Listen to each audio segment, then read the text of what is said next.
नमस्कार दर्शकों, स्वागत है आप सभी का हमारे YouTube चैनल करंट अफेयर खजाना में। तो चलिए 2 मार्च से रिलेटेड सारे करंट अफेयर देख लेते हैं। उसके पहले मैं आपको एक मोटिवेशनल शायरी सुना देता हूँ ताकि आपको मोटिवेशन आ जाए पढ़ाई को लेकर। तो चलिए शायरी को शुरू करते हैं। लक्ष्य को पाने के लिए करनी होगी मेहनत, लक्ष्य को पाने के लिए करनी होगी मेहनत, सफल हो जाएंगे तो सभी को सिर झुकाने के लिए होना होगा सहमत, सफल हो जाएंगे तो सभी को सिर झुकाने के लिए होना होगा सहमत। तो चलिए ये मोटिवेशनल शायरी आपको कैसी लगी हमें बताइएगा। मेरे को लगता है ज़रूर आपके अंदर मोटिवेशन आया होगा। तो चलिए हम अभी अपना प्रश्न उत्तर करंट अफेयर्स का शुरू करते हैं। भारत के ध्रुवीय उपग्रह प्रक्षेपण यानी कि polar satellite launch vehicle PSLV C-51 के जरिए हाल ही में कितने उपग्रह यानी कि उपग्रह को क्या बोलते हैं? सैटेलाइट अंतरिक्ष भेजे गए। यानी कि आपको बताना है ध्रुवीय उपग्रह प्रशिक्षण यान के जरिए हाल ही में कितने सैटेलाइट भेजे गए। ऑप्शन है A 7 उपग्रह, B 11 उपग्रह, C 19 उपग्रह या D 25 उपग्रह। और मैं इसका उत्तर आपको बता दूं कि इसका उत्तर है C 19 उपग्रह भेजे गए अंतरिक्ष में इसके जरिए। तो चलिए इसका डिस्क्रिप्शन देख लेते हैं। भारत के ध्रुवीय उपग्रह प्रक्षेपण यान PSLV C-51 के जरिए हाल ही में 19 उपग्रह अंतरिक्ष में भेजे गए हैं। यानी कि 19 उपग्रह अंतरिक्ष में भेजे गए हैं।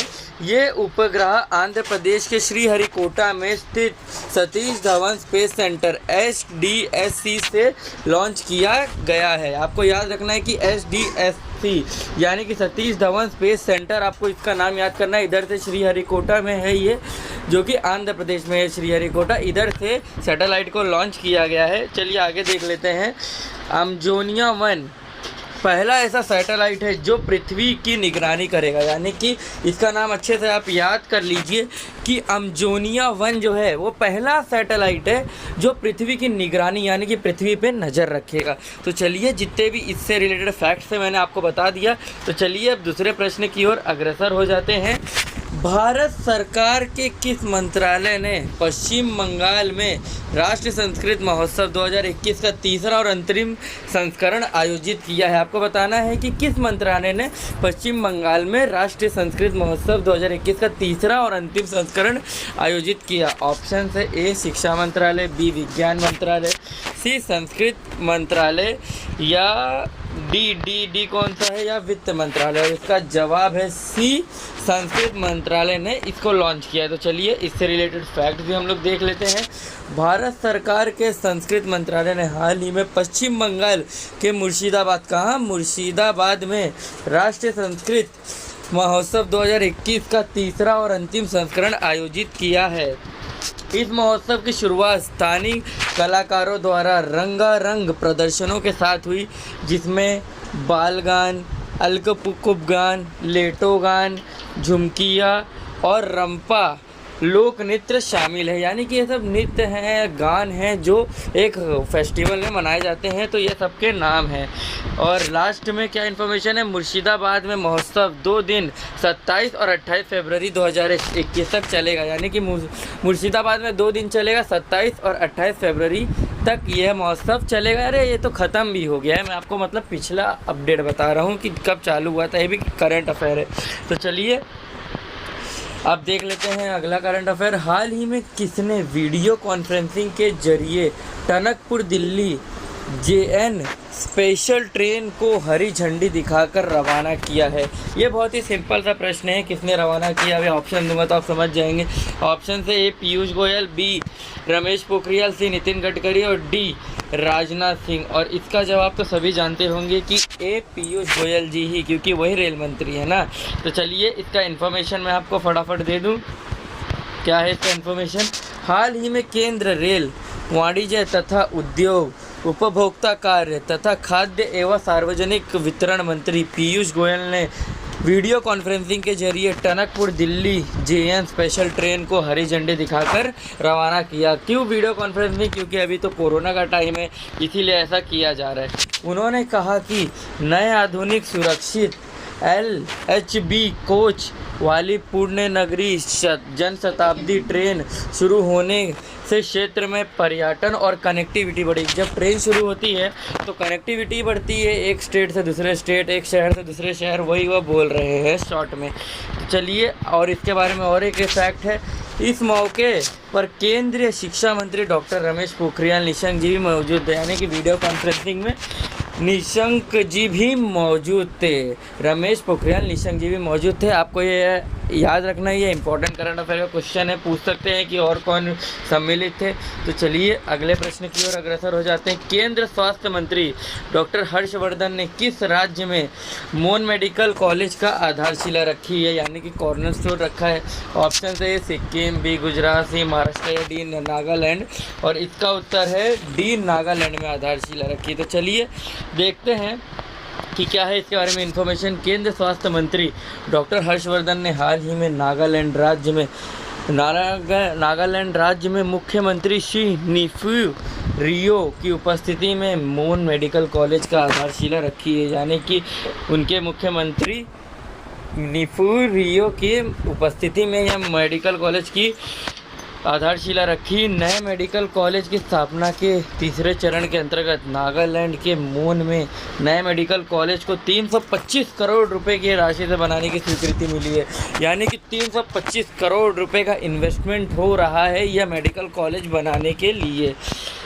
चलिए तो आगे पढ़ लेते हैं और क्या इन्फॉर्मेशन है। यह राज्य में दूसरा मेडिकल कॉलेज होगा। इसके लिए केंद्र सरकार 292.50 करोड़ रुपए की राशि देगी और इसके वर्ष 2023-24 तक बन जाने की संभावना है, यानी कि 2023-24 तक 2-3 साल में यह बन के रेडी हो जाएगा, ऐसे अनुमान लगाया जा रहा है मेडिकल कॉलेज।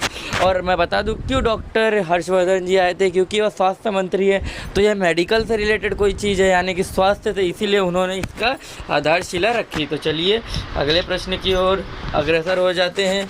बुल्गारिया में स्टैंडर्ड मेमोरियल बॉक्सिंग टूर्नामेंट में बॉक्सर दीपक कुमार ने कितने किलोग्राम वर्ग में सिल्वर मेडल जीता है? कितने किलोग्राम में आपको बताना है उन्होंने वर्ग में मेडल जीता है, यानी कितने किलोग्राम कैटेगरी में जीता है? 42 किलोग्राम वर्ग, 48 किलोग्राम वर्ग, 52 किलोग्राम वर्ग या डी 55 किलोग्राम वर्ग? और आपको सुन के हैरानी होगी कि 52 किलोग्राम वर्ग में उन्होंने यह मेडल जीता है। तो चलिए इसके बारे में पूरा इन्फॉर्मेशन ले लेते हैं।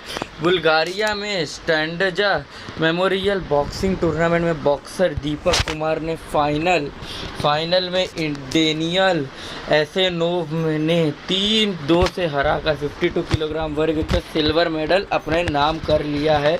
साथ ही इसी टूर्नामेंट में नवीन बोरा ने 69 किलोग्राम में वर्ग में ब्रॉन्ज मेडल जीता है, यानी कि नवीन बोरा भी हैं जिन्होंने 69 किलोग्राम वर्ग में यह ब्रॉन्ज मेडल जीता है। तो ये थी पूरी इन्फॉर्मेशन। और एक और बाकी है, मैं तो भूल ही गया, एशियाई रजत पदक विजेता दीपक का फाइनल में मेजबान देश के डेनियल अर्सनोव के साथ मुकाबला था, जिन्हें इन्होंने हराया और अभी अपने नाम सिल्वर मेडल कर लिया। तो चलिए अगले प्रश्न की ओर अग्रसर हो जाते हैं। इंडियन रेसलर विनेश फोगाट ने, मैं आपको बना दूं, विनेश फोगाट जी एक महिला है, ने आउटस्टैंडिंग यूक्रेनियन रेसलर और कोचिस मेमोरियल टूर्नामेंट में कौन सा मेडल जीता? आपको बताना उन्होंने कौन सा मेडल जीता। ऑप्शन से gold medal, silver medal, bronze medal या डी इनमें से कोई नहीं, और इसका जवाब है एक गोल्ड मेडल उन्होंने जीता। तो चलिए इसके बारे में पूरी इन्फॉर्मेशन निकाल ले। इंडियन रेसलर विनेश फोगाट ने हाल ही में यूक्रेन की राजधानी कीव में चल रहे आउटस्टैंडिंग यूक्रेनियन रेसलर्स और कोचेस मेमोरियल टूर्नामेंट में गोल्ड मेडल अभी अपने नाम कर लिया है। 53 किलो वर्ग कैटेगरी इवेंट के फाइनल में खेल रत्न से सम्मानित विनेश फोगाट ने 2017 की वर्ल्ड चैंपियन और वर्ल्ड नंबर 7 बेलारूस की कालाजिंकिया को हराया है। तो चलिए आगे देख लेते हैं। पिछले साल कोरोना वायरस महामारी के कारण इस खेल में आई रुकावट के बाद विनेश का यह पहला मुकाबला था, यानी कि कोरोना के बाद यह अपना पहला मुकाबला लड़ रही थी और उसी में इन्होंने अपनी जीत दर्ज कर दी। हम उन्हें बधाई देते हैं और अगले प्रश्न की ओर अग्रसर हो जाते हैं। भारत ने किस देश के साथ हॉटलाइन स्थापित करने की घोषणा की है। ऑप्शन है चीन, बी बांग्लादेश, सी पाकिस्तान या डी नेपाल। और आपको सुन के हैरानी होगी, इसका उत्तर कि चीन के साथ। आप एकदम सही सुन रहे हैं, इसका उत्तर है चीन। हाल ही में भारत और चीन ने घोषणा की कि वे हॉटलाइन स्थापित करने के लिए सहमत हुए हैं। भारत के विदेश मंत्री और चीन के विदेश मंत्री के बीच टेलीफोन पर हुई बैठक में दो देशों के बीच निर्णय लिया गया, यानी कि दोनों जन टेलीफोन पर बात किए और यह निर्णय लिया गया कि हॉटलाइन की स्थापना होगी। आगे क्या है, तत्काल संचार की सुविधा के लिए हॉटलाइन निरंतर तत्परता में एक प्रत्यक्ष टेलीफोन लाइन है, यानी कि यह एक, मैं आपको बता दूं, तत्काल संचार की सुविधा यानी कि तुरंत सुविधा प्राप्त कराने के लिए तत्परता में एक प्रत्यक्ष टेलीफोन की लाइन है, जिससे तुरंत सुविधा प्राप्त हो जाती है। यह मैं आपको सिंपल में बता देता हूँ। चलिए तो अंतिम प्रश्न की ओर बढ़ जाते हैं। इस वर्ष गुरु रवि दिवस जयंती कब मनाई गई? ए ऑप्शन है ए 27 फरवरी 2021, बी 29 फरवरी 2021, सी 26 फरवरी 2021 या डी 28 फरवरी 2021। और इसका जवाब है ए 27 फरवरी 2021 को मनाई गई। तो चलिए देख लेते हैं इंपॉर्टेंट फैक्ट। देश भर में 27 फरवरी 2021 को भक्ति आंदोलन संत गुरु रविदास जयंती मनाई गई, यानी कि ये भक्ति आंदोलन संत व्यक्ति थे जिनकी जयंती मनाई गई। गुरु रविदास के बारे में बता दें तो वह भक्ति आंदोलन में एक भारतीय कवि संत थे, यानी कि कवि भी थे और संत भी थे। उन्होंने 15वीं से 16वीं शताब्दी तक रविदासिया धर्म की स्थापना की। मैं तो धर्म के बारे में सुना नहीं, अगर आप सुने होंगे तो कमेंट करके बताइएगा। रविदासिया धर्म की उन्होंने स्थापना की है। और इससे एक रिलेटेड फैक्ट, उनका राजस्थान, उत्तर प्रदेश, महाराष्ट्र, गुजरात, मध्य प्रदेश, हरियाणा और पंजाब के क्षेत्र में एक गुरु के रूप में सम्मान है, यानी कि वो बहुत ही बड़े गुरु माने जाते हैं राजस्थान, उत्तर प्रदेश, महाराष्ट्र, गुजरात, मध्य प्रदेश, हरियाणा और पंजाब में। तो चलिए ये थे सारे इंपॉर्टेंट फैक्ट्स। और मैं आपको एक आज के डे से रिलेटेड एक फैक्ट बता देना चाहता हूँ कि 1836 2 मार्च को क्या हुआ था, टेक्सास में मैक्सिको से स्वतंत्रता मिली थी, यानी कि टेक्सास को मैक्सिको से स्वतंत्रता यानी कि फ्रीडम मिल गया था, जैसे इंडिया को मिला था इंग्लैंड से। और 1962 यानी कि 2 फरवरी 1962 को बर्मा के प्रधानमंत्री को गिरफ्तार कर लिया था। आपने एकदम सही सुना है, बर्मा के प्रधानमंत्री जी को गिरफ्तार किया गया था इस दिन पे। तो यह थे सारे फैक्ट। और आपको कैसी वीडियो लगी कृपया हमें कमेंट में ज़रूर बताइएगा। अगर आपको अच्छी लगी तो एक लाइक तो कीजिएगा ही और शेयर भी कर दीजिएगा, और हमारा चैनल सब्सक्राइब तो कर ही लीजिएगा। तब तक के लिए